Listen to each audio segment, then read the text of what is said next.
Having children, I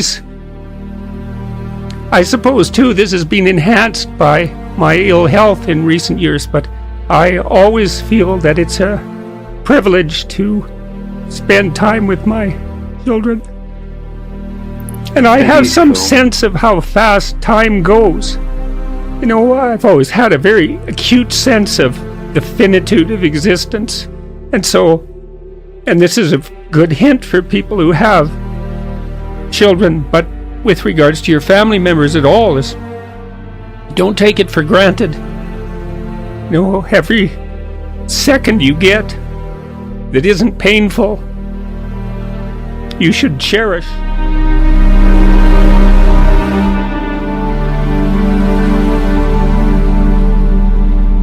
One of the things you don't want is too much mismatch between you and that person on the 5 fundamental dimensions. So for example, if you're really extroverted and you have a really introverted partner, you're going to engage in continual conflict about how much social activity the two of you should subject yourself to. And it's very, very difficult for people who broadly differ on those dimensions to come to consensus, because it's not just a matter of opinion, right? It's really a matter of different, if you're looking at extremes, of really different types of people. And the thing about introverts is they just don't enjoy large-scale social interaction that much. One-on-one, they're often fine, but in a group, they don't like that, and it tires them out. Whereas a real extrovert, it's like you isolate them and they just wither on the vine, because a huge part of what actually motivates them in a positive way is tangled up with social interaction.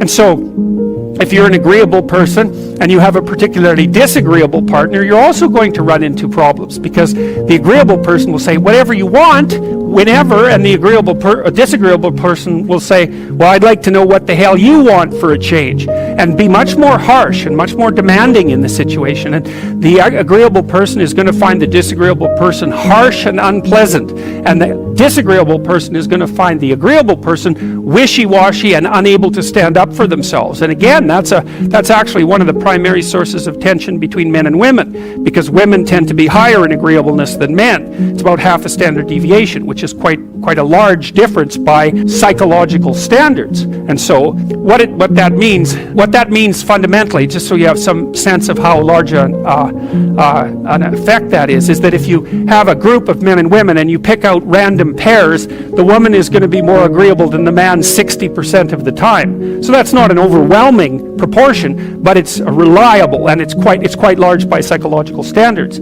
So there's the problem with agreeableness. Some of you have had roommates, and maybe you're more orderly than your roommate. What does it mean? It means you're annoyed by mess before they are. And you don't have to be annoyed by mess much before your less orderly roommate for you to be the one that's always running around picking things up. And so actually, one of the things that's emerged from the psychometric analysis is that women are slightly more orderly than men. And I suspect that has something to do with the, inequitable distribution of housework. Because even if imagine that your proclivity is to be triggered by disorder 25 seconds before your partner's. Well, you're going to end up, it doesn't take much difference for you to be the one that's always concerned about the mess first. So anyways, and so if you're a really orderly person and you live with a disorderly person, well, good luck getting along with them. They're going to regard you as like uptight and over concerned with details and unwilling to relax, that's for sure. And they're going to regard you as, well, just a bloody mess, and how can anyone possibly live with someone like you? So another reason why it's useful to understand your personality is because I think it gives you a better crack at finding someone that you can actually live with over the long run. And we don't know what the optimal, I don't think you want to live with someone who's exactly like you, because then both of you have the same strengths and weaknesses, and there's a bit of a problem there, right? Because maybe an agreeable person can use a bit of a disagreeable person around them to balance each other out, and vice versa, right? So we don't understand the optimal balance for long-term thriving in a relationship, but I think we do understand the fact that if you're too different in your traits, where you're different is going to constitute a chronic source of conflict. Here's the key to a good relationship. It's not the only one, but watch your person carefully. And whenever they do something that you would like them to do more of, tell them that was really good and mean it. And it's not manipulative, because if it's manipulative, it won't work. It's like you have to say, wow, I'm so glad you did that. And you have to be precise. Here's what you just did that I thought was great. And oh boy, that's so nice that you noticed. I can't believe that you noticed. It's like, you do that 20 times and the person will be like the rat that's just pushing the lever for cocaine, So, but no, I'm serious. It's Skinner established this. B.F. Skinner noticed this a long time ago. Reward is intensely useful in terms of modifying behavior. You can establish the ground rules explicitly and have a discussion about it. Are we going to lie to each other or not? Are we going to tell each other the truth to the degree that we can to make that an actual goal and to talk through the consequences of doing that and not doing it? And then I would also say, whenever a hiccup occurs in the relationship, maybe you don't call it out at each hiccup, because you have to have a certain amount of silent tolerance in any relationship to let small infractions go.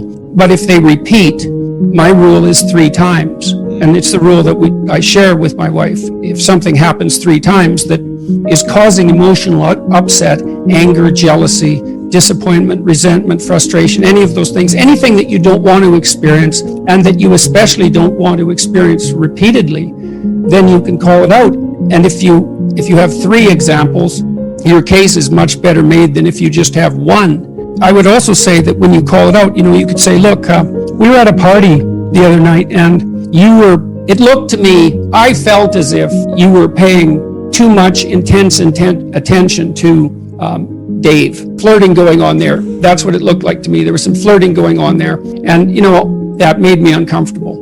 You don't say, well, you were flirting, stop doing it. You say, well, this is how it looked. This is what it looked like to me, and here was my response. And then you want to think, and maybe I'm a damn fool and blind and jealous and stupid, and I'm misinterpreting, or maybe it was a harmless flirtation of the sort that people will engage in because it adds a little bit of spice to a social interaction. You want to find out. It's really convenient if it's the other person's fault, except then you're laden with living with that person, so it really doesn't help you anyways. But it's convenient because then they have to change. But you've got to think about this over the long run. You're going to be interacting with this person on a minute-by-minute basis for decades. If you're the idiot and that's causing trouble, then you should find out. So you want to say, well, look, this is what I saw. What's your explanation of what's going on? And then they'll offer you their viewpoint, and hopefully they'll do the same thing. They'll think, well, this is my intent, and maybe they have to go think about it, but this is my intent and this is what I saw, and I think you're being oversensitive in that situation. And you peel back the explanations layer by layer until you both agree on what happened, and more importantly, on what you're going to do about it in the future. And that's really hard, and you have to come to a negotiated agreement about that situation, and you have to pay attention to your own uncomfortable negative emotions in order to manage that, and not pretend that everything's all right, or that you're nicer than you are, or that you're less jealous than you are, or less blind. Or I don't think competition between people who are in a monogamous relationship is useful, particularly. It's not zero-sum competition. I mean, you can compete in a game-like sense, not existential competition. You're on the same team. That's the point. And if one of you is feeling left behind for one reason or another, it's time to throw that out on the table and say, look, I'm playing second fiddle here far too often. What can we do about that? Well, it looks like you need it, and like I've got an adventure, it looks like you need one too. Well, how can we rearrange the situation so I have my adventure? And then it's up to that person too to figure out what obstacles they might be putting up in their own pathway, right? That's stopping them. And then they have, they're angry at you for getting in the way, but it's actually a consequence of them using you as a convenient excuse for not doing something difficult. Those things all have to be sorted through. It's very hard. These conversations are extremely difficult. It's no wonder people avoid them. I also think people are not taught to negotiate at all. And that's a real shame. First of all, you figure out what you want. This is what I want. Then you tell the person. Then you strategize with them so that you can get what you want and they can get what they want, and you both know what that is, and away you go together. That usually comes out. It's usually obscured and hidden, and comes out awkwardly and difficulty, and with difficulty if it comes out at all. And people fool themselves into thinking that it's okay what they're doing. I'm sacrificing myself for the children, and that's okay. I'm sacrificing myself for my husband's career, and that's okay. I'm working at a job I can't stand because I need to support my wife and children, and that's okay. I mean, sometimes that is okay, but it has to be out, clear, in the open, talked about, negotiated, discussed. You know, I think you can be a slave or a tyrant, or you can negotiate. Those are your options. And we default to slavery and tyranny because that doesn't require any cognitive effort. And then we pretend that everything's all right. And then it blows up in our faces and we end up divorced.